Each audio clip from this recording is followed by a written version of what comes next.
So, Senator Chris Murphy looks at President Trump's Surgeon General nominee and says, essentially, you weren't telling the truth, not about policy, not about ideology, about money. Specifically, affiliate links, sponsorship disclosures, and whether a doctor with nearly 1 million Instagram followers was recommending products while quietly getting paid. And the strange part? It's not that influencers get paid. That's the internet. It's that we're talking about the nominee for Surgeon General of the United States being accused of repeatedly failing to disclose financial ties while giving medical recommendations. That's not a vibes issue, that's a trust issue. Because the Surgeon General isn't a lifestyle brand. It's the country's chief public health communicator. If the person in that role has a pattern of murky disclosures, that matters. It matters legally, it matters ethically, and it matters institutionally. This happened during her confirmation testimony before the Senate Health Committee. And what unfolded wasn't just tense, it was revealing. Let's watch what happened, and then I'll break down what's really going on here. Thank you, Mr. Chairman. Good morning, Dr. Means. Dr. Means, are you familiar with FTC policy that requires those who are recommending products online to disclose their financial connection to those companies? In particular, the document from the FTC says this: if you endorse a product through social media, your endorsement message should make it obvious when you have a relationship with the brand. Are you familiar with that? Certainly. That guidance? As you know, there is a pending complaint regarding your failure to adhere to those guidelines that basically makes the contention, and this committee has verified the data that underlies their complaint, that you routinely violated this policy, and that in fact, in the majority of your posts for many of the products you recommend, you did not transparently reveal your financial connection. Let me give you an example. That's false. Well, I'll give you an example. So there's a prenatal vitamin called WeNatal. Your filings before this committee show that you started receiving compensation in the spring of 2024. And yet in September of 2024, you posted a video saying that you had no financial relationship to the company, just a big fan.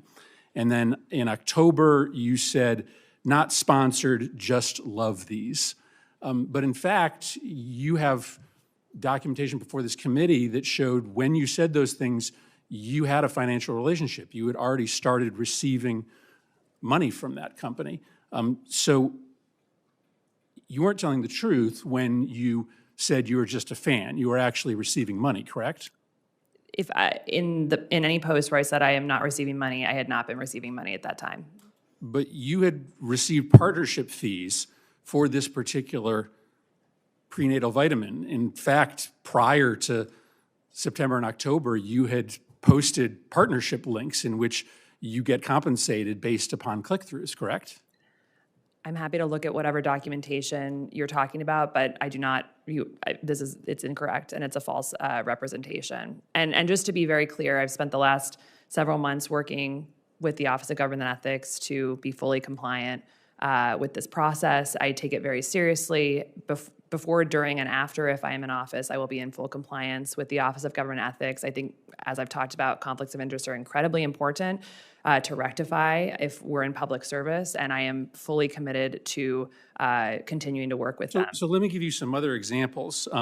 Function Health, which is your lab testing platform, data shows that you disclosed your partnership with them less than a third of the time that you recommended their services online. Genova Diagnostics, you disclosed your sponsorship in only 2 of the 9 times that you promoted Genova. Daily Harvest, you disclosed your sponsorship in only 3 of the 14 posts recommending that product. Zen Basil Seeds, you disclosed your partnership only 2 out of the 13 times that you recommended the product. This seems systemic. It seems that in the majority of instances in which you were, as a medical professional, recommending a product, you were hiding the fact that you had a financial partnership. You seem to be in regular willful violation of the FTC rules. That is concerning as someone who agrees with Senator Cassidy that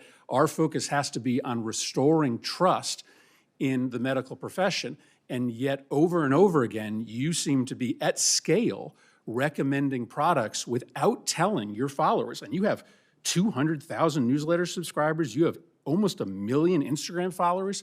And in only 3 out of 14 times on Daily Harvest, when you were promoting Daily Harvest, you disclosed that you're getting paid by them?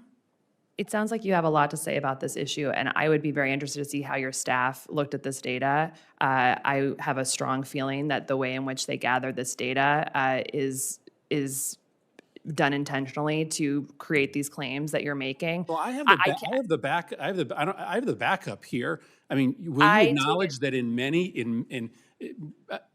instances when you were promoting these products, you did not disclose that you had a financial relationship? I don't think that's true. If it has happened, if it inadvertently has happened, I would rectify that immediately. However, I would be interested to see how your staff gathered this data. I'll be happy to send it to you. And I will conclude by saying that I take all the committee members. I mean, it's pretty incontrovertible evidence. I take conflicts of interest incredibly seriously. I've worked diligently with the Office of Government Ethics to make sure that conflicts are addressed thoroughly. Okay, so first of all, what you're feeling right now is completely correct. That exchange felt tense because it was. Murphy wasn't asking abstract questions. He was citing specific posts, specific dates, specific products, and alleging that the nominee denied financial ties while already receiving compensation. And her response wasn't, yes, here's the explanation. It was, that's false. Your data gathering is flawed. I take ethics seriously. That friction you felt? That's not accidental. That's what happens when oversight collides with personal brand defense. The moment felt absurd because we're not talking about a random influencer. We're talking about a nominee for Surgeon General being pressed on whether she disclosed paid partnerships when recommending prenatal vitamins, lab testing services, and food products to hundreds of thousands of followers. That's not petty. That's structural. Here's what wasn't in that clip. First, the context. This was confirmation testimony before the Senate Health Committee for President Trump's nominee for Surgeon General. That role is not symbolic. The Surgeon General serves as the leading voice on public health guidance in the United States. Second, the allegation pattern. Murphy cited multiple brands: Winnatal, Function Health, Genova Diagnostics, Daily Harvest, Zen Basil Seeds. His claim wasn't that one post slipped through. He alleged a pattern. Disclosure less than a third of the time. 2 out of 9, 3 out of 14, 2 out of 13. That's systemic, not incidental. He also referenced FTC policy requiring disclosure of financial relationships when endorsing products online. Specifically, that endorsements must make the financial relationship obvious. The nominee denied the characterization and suggested the data may have been intentionally gathered to create the claims. Now here's what we do not have from this clip alone. Receipts needed. The specific FTC guidance document Murphy referenced. The pending complaint he mentioned. The financial filings submitted to the committee showing compensation start dates. Screenshots of the cited social media posts. Documentation of affiliate link compensation timing. If those materials are accurate and verifiable, this becomes a compliance issue. If they're not, it becomes a credibility issue for the senator. But the key point, this wasn't vague. Murphy said the committee verified the data underlying the complaint. That's a serious assertion in a confirmation hearing. Let's slow this down and explain what actually matters here. The Senate has constitutional authority to provide advice and consent on presidential nominees. That includes questioning them about ethical compliance, financial disclosures, and potential conflicts of interest. That's not political theater. That's institutional design. Now, layer 2. The FTC requires that individuals who endorse products online disclose material financial relationships clearly and conspicuously. That includes affiliate links, sponsorships, and partnership compensation. If someone says, not sponsored while receiving compensation, that is potentially deceptive under FTC standards. Layer 3. The nominee stated she worked diligently with the Office of Government Ethics, OGE, to ensure compliance before, during, and after potential service. OGE reviews financial disclosures to identify conflicts of interest. That includes income streams, equity holdings, and ongoing compensation arrangements. What the committee can do: delay the vote, request supplemental documentation, refer potential violations to relevant agencies, use the findings to vote against confirmation. What they cannot do: unilaterally impose penalties for past FTC violations during a hearing, adjudicate civil enforcement in that setting, So this hearing wasn't a trial, it was a vetting process. The key legal hinge is simple. Were financial relationships disclosed clearly when endorsements were made? If yes, the nominee is correct. If no, the senator is correct. That's not partisan. That's compliance. This isn't about prenatal vitamins. It's about credibility architecture. Murphy's strategy was clear. Establish a pattern of non-disclosure, frame it as systemic, and tie it to public trust in medicine. Notice the escalation ladder he used. Not one example, multiple. With ratios, with numbers, with audience size cited. He referenced her 200,000 newsletter subscribers and nearly 1 million Instagram followers. That's deliberate scaling. It moves the issue from technical oversight to mass influence. Now, look at the nominee's counter strategy. First move, categorical denial. That's false. Second move, challenge the methodology. I would be very interested to see how your staff gathered this data. Third move, pivot to ethics compliance with OGE. I take conflicts of interest incredibly seriously. That's narrative substitution. Instead of debating individual posts and timestamps, she reframed the conversation around general commitment to ethics compliance. That's not irrational, it's protective. Because once you concede even partial non-disclosure, the next question is, was it negligent or intentional? And once you get into intent, you're no longer discussing branding. You're discussing trustworthiness for a federal role. Murphy also used a compression tactic. You weren't telling the truth. That's a high-risk move. It forces binary framing. Truth or not truth. No gray. The nominee resisted that binary and attempted to widen the frame.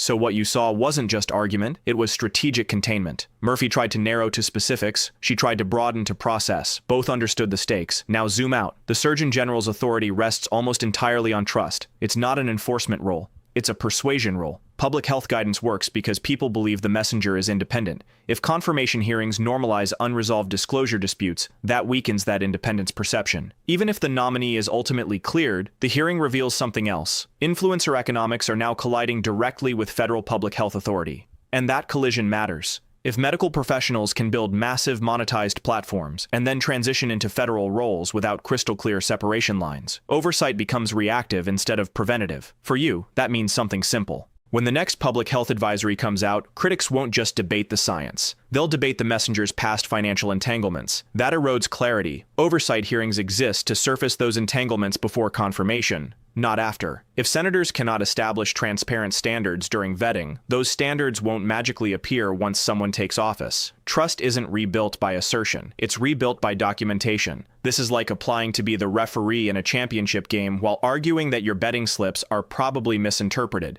Even if you're right, the burden isn't on the crowd to assume that. It's on you to make it unmistakably clear. This wasn't about Instagram posts. It was about whether influence can quietly convert into authority without scrutiny. And scrutiny is the point. If this breakdown clarified what was actually happening in that exchange, hit like so more people see it. Drop your take in the comments.